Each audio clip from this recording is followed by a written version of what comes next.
Hi guys, we're going to make Shoefly Cake today. I greased and floured a 10 by 15 by 2 inch cake pan, and my oven is preheated to 350 degrees. So in a large bowl we're going to add 4 cups of all-purpose flour, 1 cup of granulated sugar, and 1 cup of light brown sugar that's been packed.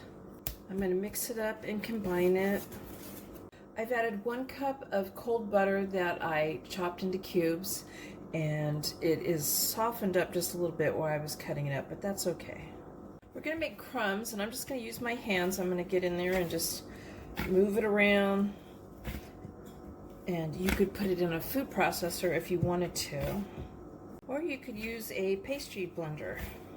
Okay, so I've made this into crumbs, and I measured out to the side 1 1/4 cups of the crumbs, and this is going to be for the topping.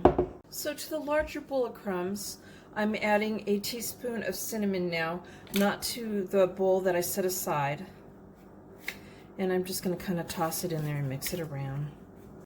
So to the crumbs we're going to add 1 cup of unsulfured molasses, and I'm adding 1 cup of hot water to that.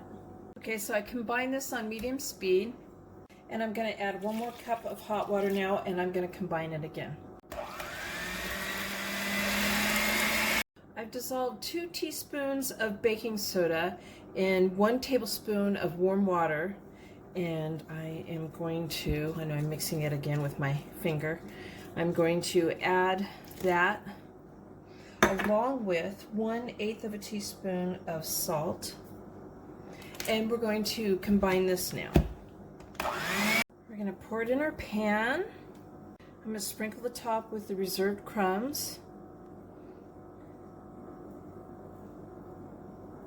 I'm going to bake this for 40 to 45 minutes until a toothpick in the center comes out clean.